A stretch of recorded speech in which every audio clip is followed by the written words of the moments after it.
ভীষণভাবে ক্ষমার অযোগ্য কাজ হয়েছে এবং এটা নিয়েও রাজনৈতিক দল, সামাজিক সংগঠন এবং সমস্ত সংগঠনে প্রতিবাদ করা উচিত।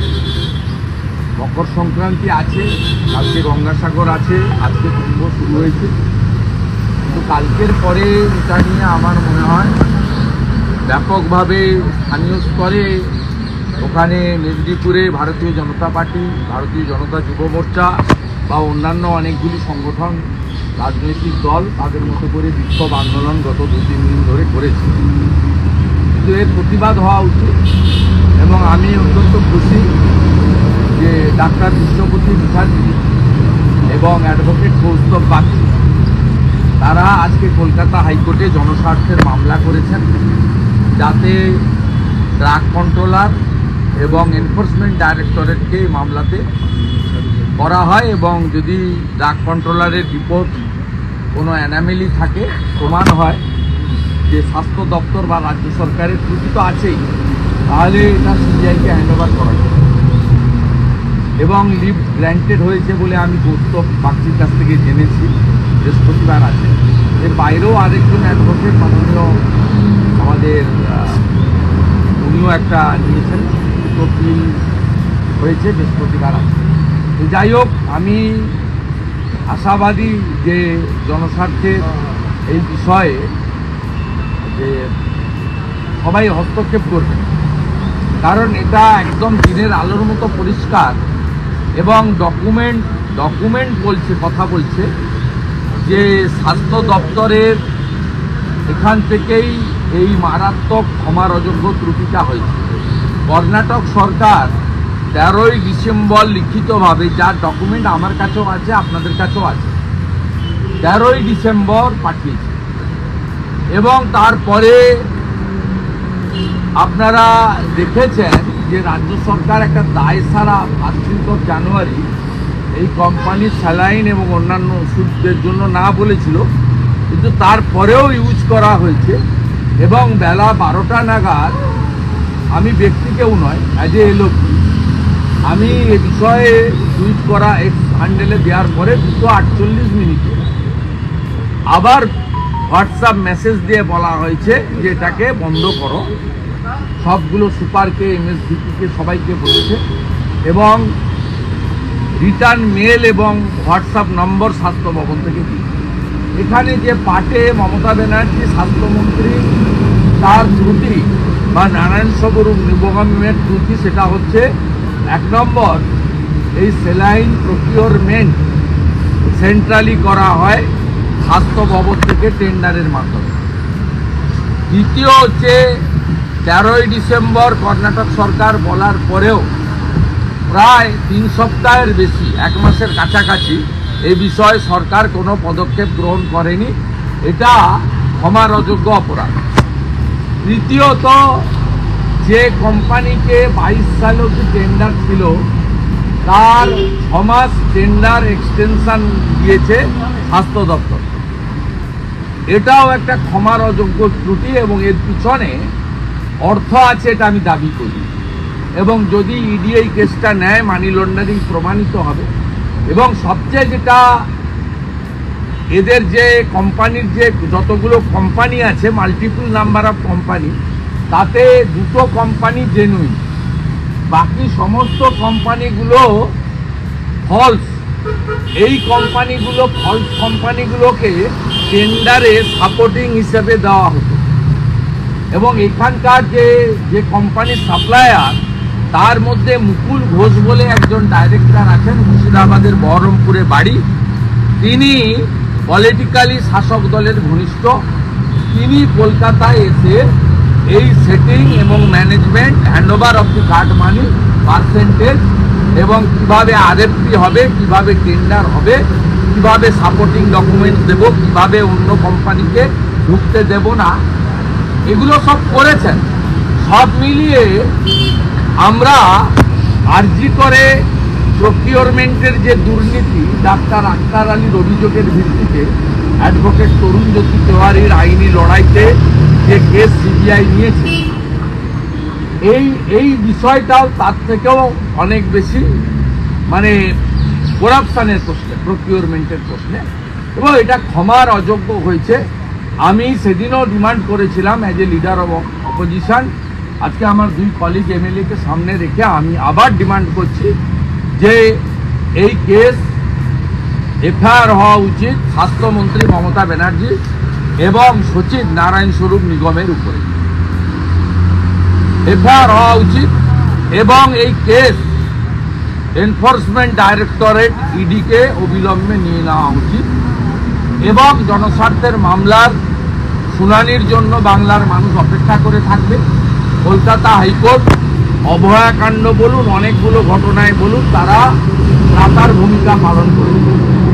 গরিব মানুষ হসপিটালে যান, আজকে যে প্রসূতিটি মারা হয়েছে না, মেরে ফেলেছে মমতা ব্যানার্জির দপ্তর, তার দুটো বাচ্চাকে নিয়ে তার স্বামীর যে কান্না, এই চোখের জলে মমতা ব্যানার্জি এবং তার দল ধ্বংস হবে, তার সরকার ধ্বংস হবে।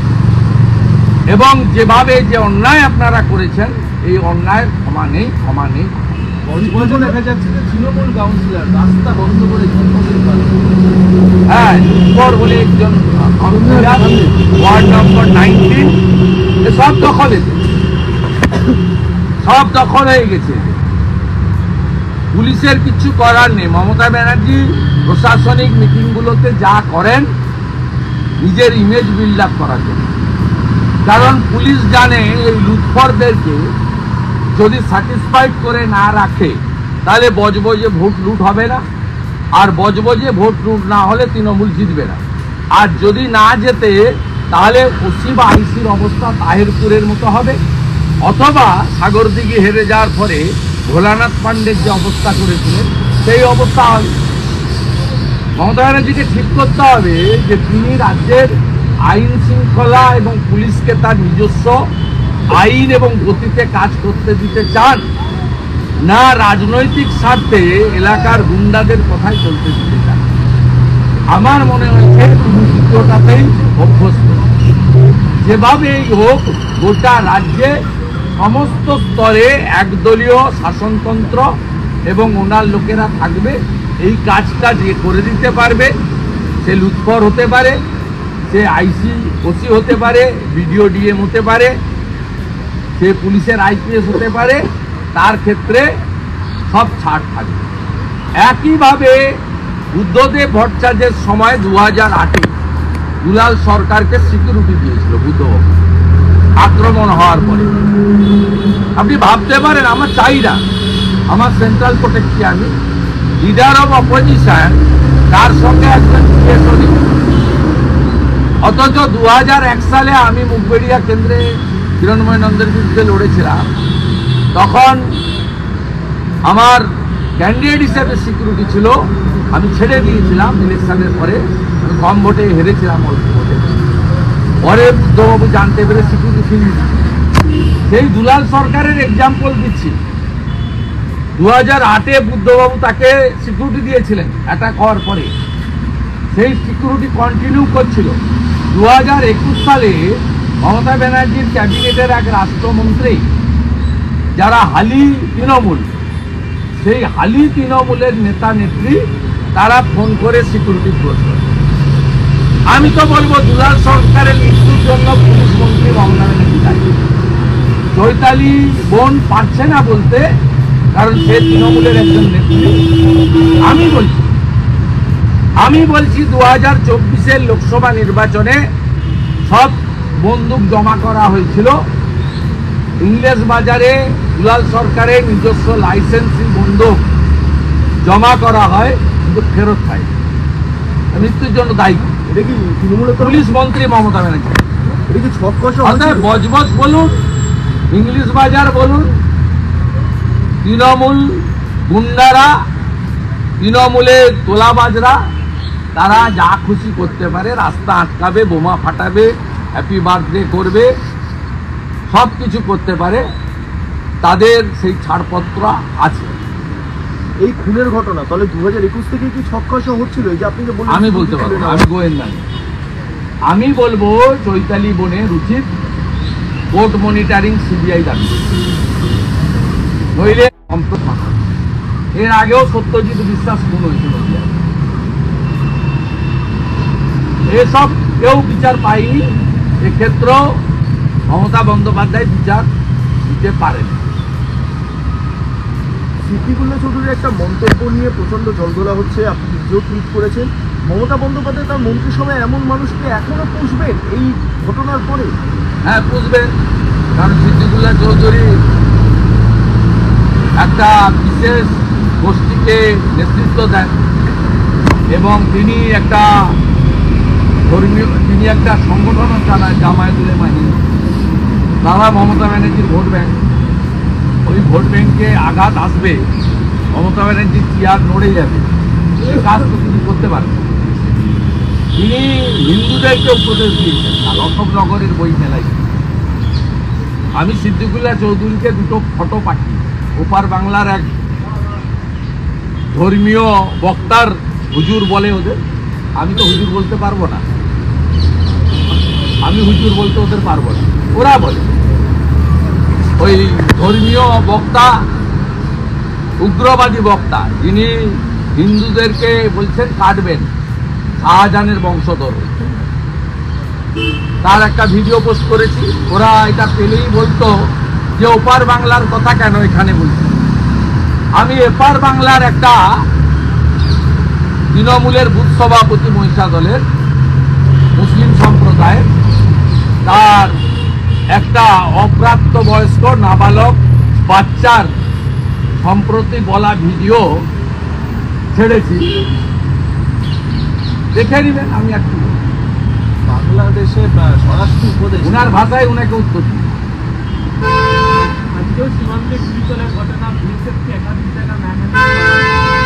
এগুলো একটু ওরা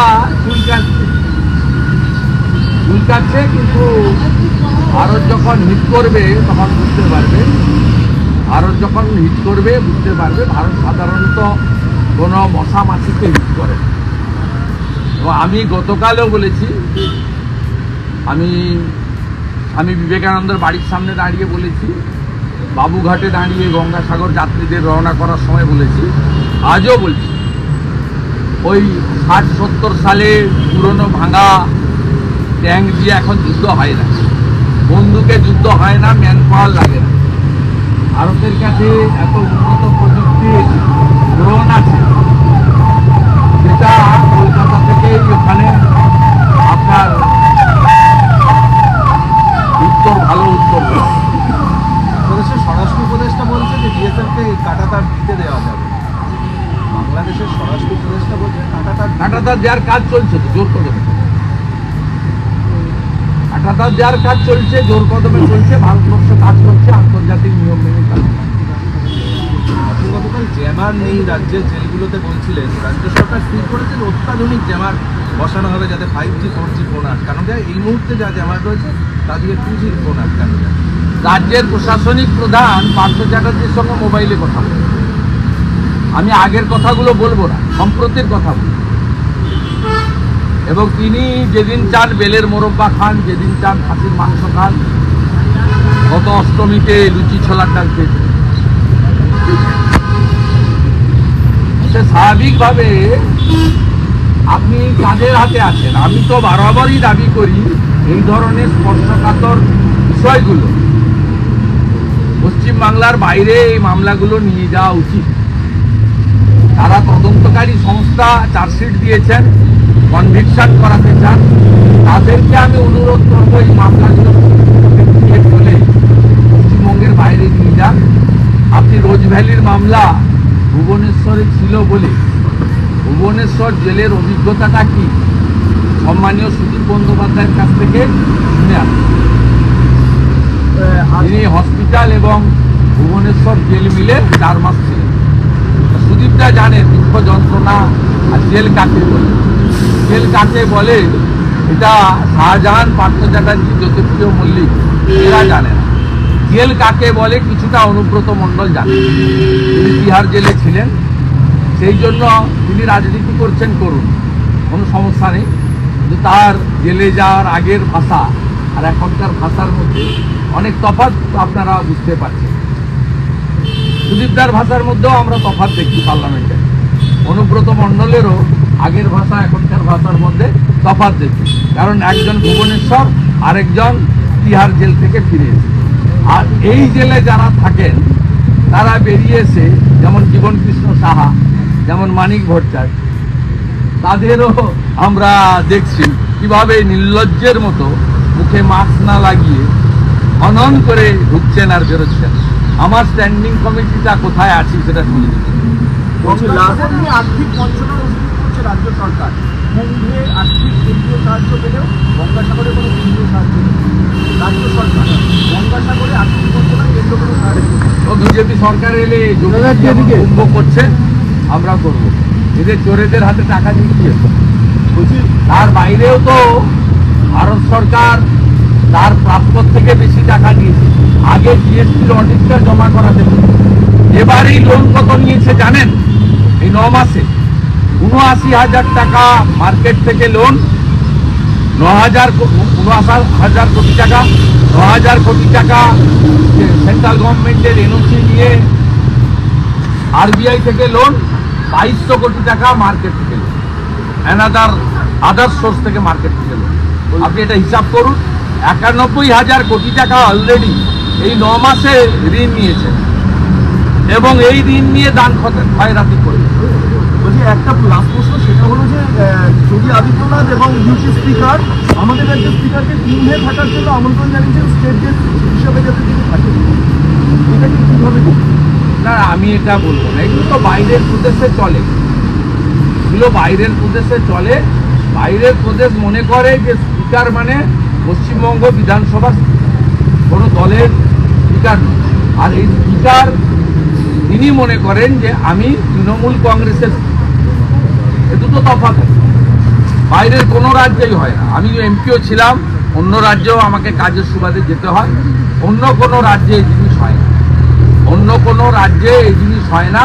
সেদিন রাজস্থানের স্পিকার এসেছিলেন, তিনি আমাকে বললেন যে यहाँ का पीएससी का चेयरमैन कौन है? আমি বললাম যে টিএমসি যাকে চা বাগান কমিটির মেম্বার করেছে, বাকি পোর্টফোলিও করেছে, তাকে পিএসসি। যে আমার ওখানে তো সচিন পাইলট অপোজিশন লিডারই পিএসসি চেয়ারম্যান। আমি জিজ্ঞেস করেছিলাম আপনাদের স্ট্যান্ডিং কমিটি কতগুলো কংগ্রেসকে দিয়েছে? বলে 12-15 তো हम लोग को दिया है কংগ্রেস।